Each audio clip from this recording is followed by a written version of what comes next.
Hey folks, it's Monday. I'm in my parlor here at my house in Hollywood, California, where I've lived for 31 years.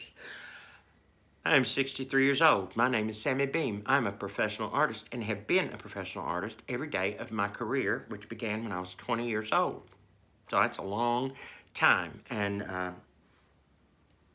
I moved here 31 years ago to seek a larger pond in which to play. And I've gotten to do some really cool, exciting, historic things here in Los Angeles. I've been allowed to create a memorable set in a movie with to paint, create this.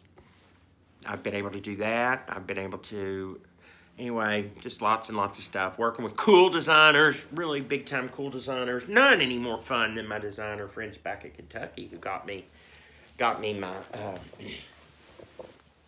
my first gigs. But here's the thing. I find that when you're sharing your story and you're going through a period where things are relatively cool, where you're like paying your rent and you realize you got enough money to pay your rent and to go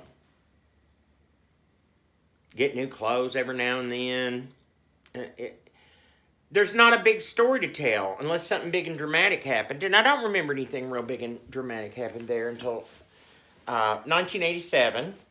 I had been pulling my weight as the VMD, doing all my jobs I was supposed to do at Embry's. I did that a few more years after Sherry, and then I was getting kind of, burnt out on fashion.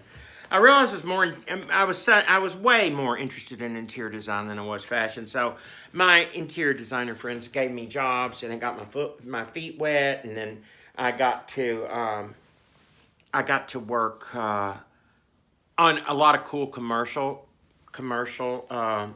projects, both in Lexington and here. Because I've done a lot of private work here. I'm sorry, I've done a lot of cool public work here too. But anyway, it's just not that exciting. And until September of '87, and I had talked with my friends who were interior designers and said, I'm kind of bored where I am, and I would kind of like to strike out on my own. Do you think that I'm an idiot? And they said, no, we think you're really smart, and if you do that, we can give you plenty of work. In fact, about a year into it, they actually approached me and asked me to come work for them and be their employee, but I couldn't do it because I just had to be I had to be free, man, and I had to be me.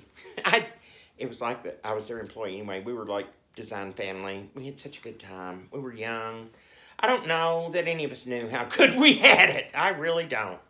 So anyway, in September of '87, I sat down and wrote a very heartfelt resignation letter in my beautiful apartment on Georgetown Street, and all the house was, and I made a big deal out of it. It's on the weekend, right? And I had like the theme from not Howard's End. It was a big British melodrama with that was on PBS. What was it called? Brideshead Revisited. So I had that soundtrack on the cassette. I was listening to that because it's really noble and I just really love my career. Anyway, I turned it in. I put it on Mr. Embry's desk. I didn't write one or we didn't make copies. We didn't have computers. They had just bought computers for the store, and only the buyers were taking like lessons. And computers were just like weird little gray boxes with numbers and slashes and stuff. They wanted us all to be. If I had stayed, they would have wanted me to become computer savvy too, but I wasn't ready to do that. That had nothing to do with me leaving. I left because I wanted to devote my time more to interior design things, and that's what I did. And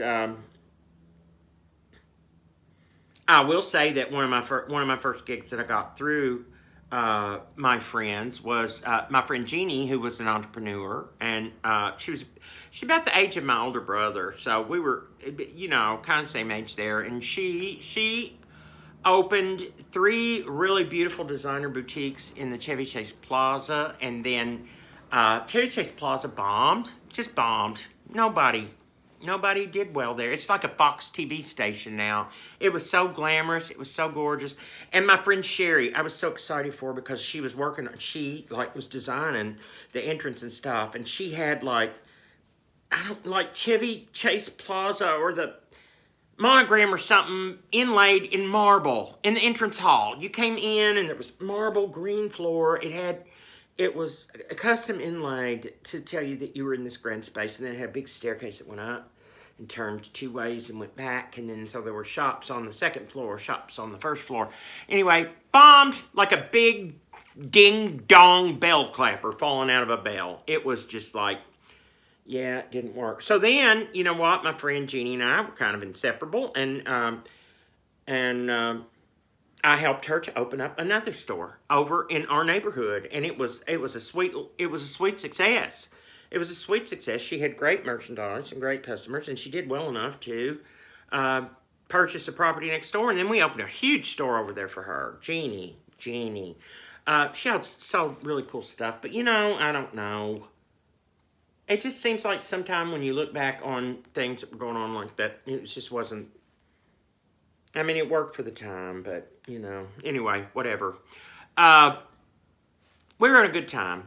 We were having a really good time. And I'm just going to tell you this. I forgot to tell you this all along. I had been drinking the whole time. Everything that I was doing, what I was telling you about all this time, I was drinking. And I was high a lot. I didn't do good pills. I didn't want to get hooked on good pills.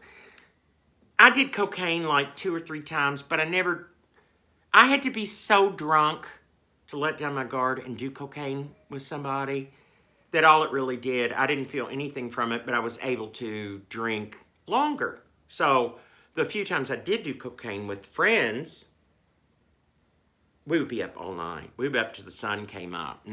But anyway, it was fun. You know, it was fun. It was really fun. We were professionals. We were cool. We went to cocktail parties. We did all this stuff. So I realized in 1988,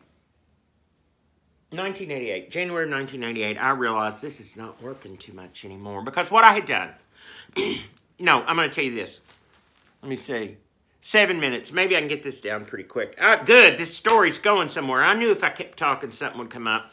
So here's what happened. So I was freelance, living in this great apartment on the west side. And this one morning, I got up, and the very first thing I did was went and poured myself what was called a Texas tea tumbler. It was those gigantic plastic cups. They were the blue. I think these were blue. They had red ones too. One of those, I fixed myself a gigantic Texas tea size scotch and water. And I drank it, and then I refilled it, and then I thought, I'm going to go back down to the company where I used to work and see my friends down there who are the buyers and the assistant buyers. And I'm going to go down there and we're going to go to lunch. And I did, and I got there like half hour early, and everybody was like, Sammy, we'll go to lunch, but go out there, just go out. The bus sits, just don't be in here, you're drinking. And I'm like, it's okay. It's okay. I'm fine. I'm an adult and I'm freelance. I'm not working today. It's okay to drink. So anyway, we all went to lunch at the Central Christian Cafeteria, and I nursed that big drink all through lunch. And God, the Central Christian Cafeteria. Okay. It was a Friday, and they were serving salmon croquettes and white sauce, right? And not instant, the best damn mashed potatoes you ever had. And I'd come through and say, can I have 2 servings of mashed potatoes, please? Because mashed potatoes are one of my favorite foods. And I'll tell you something, one of my friends back in Lexington, her name is Sandy Jo Fields. We've been friends for 100 years. One of her favorite foods. It's one reason we loved each other was our mutual love for mashed potatoes. Isn't that funny? Okay, so January of 88, I realized that I was having a problem with my drinking. It wasn't good because that day that I went down drunk with the buyers, then I said farewell. I walked them back to the store. I said farewell to them, and I went on up the street and somehow ended up right after the lunch crowd at the bungalow. And I was in there with my friend Mona, and we were just drinking and drinking and drinking, and I remember just at some point, it was like, okay, that whole day felt like that scene in the movie The Doors where they're all in the car and it's like they're trying to show you how the drugs and the drunkenness was because they're like going forward really fast, but they feel like they're going back too, and they're about to, that is what that day felt like. It felt like I was barreling through that day, just doing one stupid thing after another. And then I ended up staying there at the bungalow with my friend, just drinking until about 8 o'clock that night. And then when I was walking home, I thought, I can't do this no more. I don't want to do this no more. Now,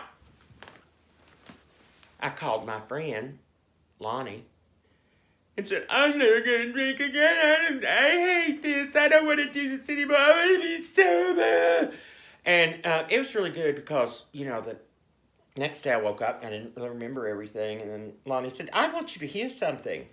And he tried to play it back for me. And I was like, no. Anyway, right after January there, I went to I joined a group of people who could help me to live without the alcohol and the drugs. And it was just wonderful. It's not super exciting, but it was pretty cool. I was 26 years old. I was clean and sober. I had a decent career. I had a nice home. I had nice boyfriends for a while. I had this one and then that one. Never really worked out. It was all cool and everything. But lived on there in Lexington. Just things were better. We had fun times. I will say this. When I got sober, that's when I've always had my very dearest core people, like my Lonnie, my people back home, my Wendy, Charlotte, and all my old Sherry, all my old time friends. But hell, I don't even know. I can't do this today.